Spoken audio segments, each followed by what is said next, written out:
Assalamualaikum warahmatullahi wabarakatuh.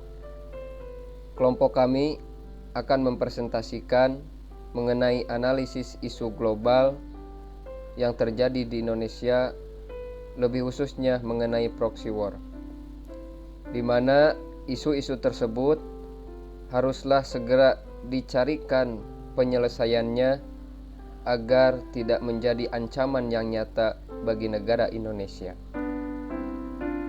Perlu kita ketahui bersama bahwa yang dimaksud dengan proxy war itu sendiri ialah perang antar dua negara atau aktor non-negara yang terjadi karena dorongan atau mewakili pihak lain yang tidak terlibat langsung di pertempuran, atau bisa juga disebut sebagai perang perpanjangan tangan yang dilakukan satu pihak terhadap pihak lain dengan menggunakan pihak ketiga yang berasal dari dalam negeri sendiri.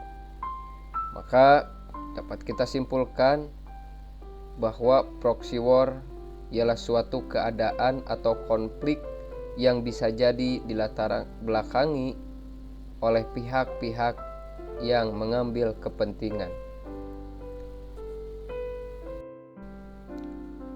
Adapun langkah-langkah dalam penyelesaian isu, yaitu dengan mengidentifikasi masalah-masalah yang terkait dengan isu proxy war, kemudian diuraikan dengan metode pentahelix, yang selanjutnya ditentukan skala prioritasnya dengan metode USG, kemudian dianalisis dengan analisis fishbone, dan yang terakhir untuk menemukan alternatif penyelesaiannya melalui analisis SWOT.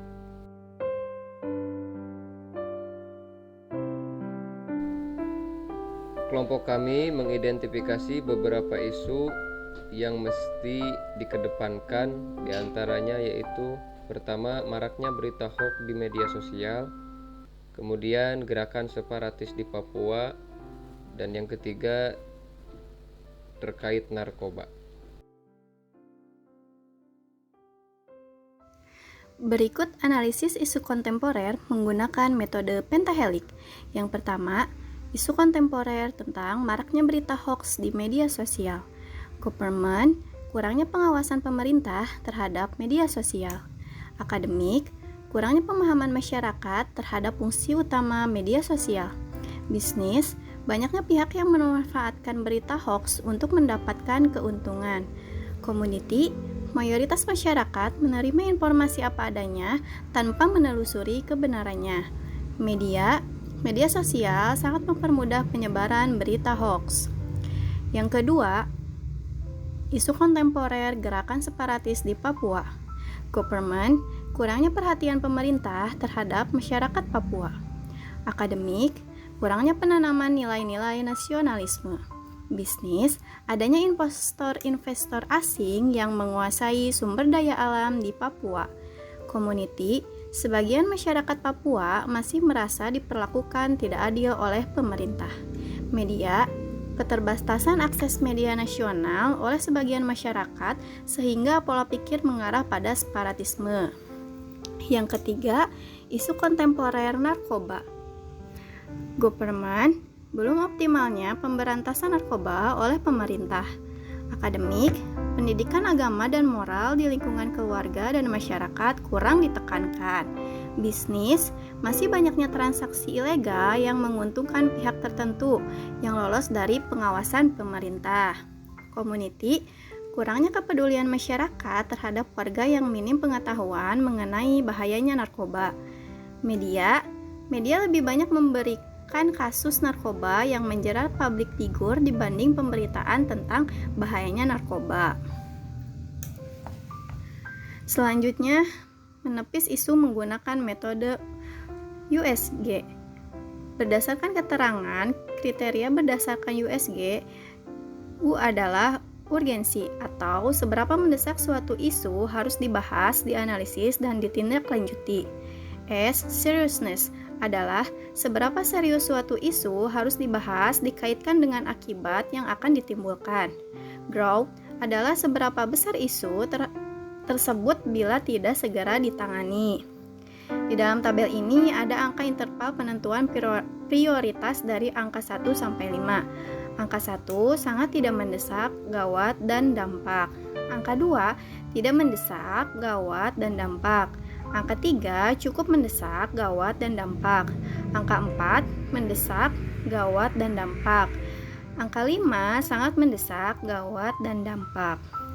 Nah, di antara isu kontemporer yang kami jelaskan, yang paling tinggi prioritasnya adalah gerakan separatis di Papua yang memiliki prioritas 15.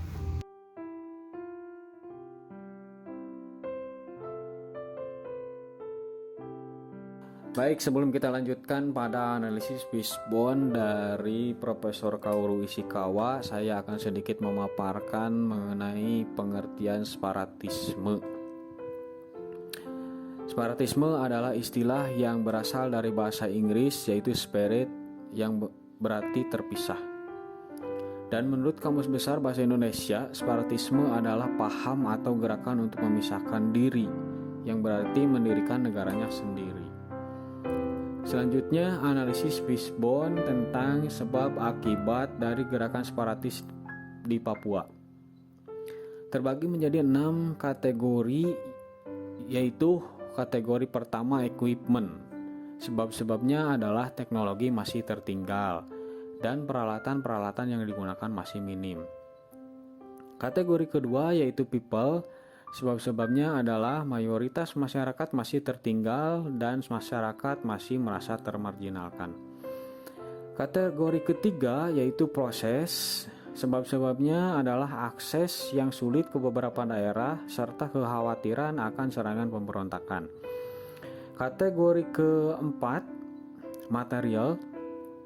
Sebab-sebabnya adalah pendidikan masyarakat masih kurang serta pembangunan belum merata.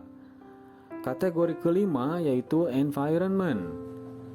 Sebab-sebabnya adalah kurangnya perhatian pemerintah serta belum maksimalnya pembangunan. Kategori keenam adalah manajemen. Sebab-sebabnya yaitu pengelolaan pendidikan dan kesehatan belum maksimal serta pengelolaan sumber daya alam belum optimal. Dari analisis SWOT terdapat beberapa bagian, yaitu SWOT atau kekuatan.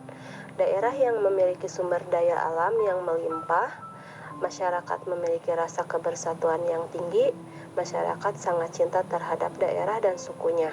Weakness atau kelemahan, pendidikan masih minim, belum optimalnya pengelolaan sumber daya alam, dan di bawah bayang-bayang investor asing.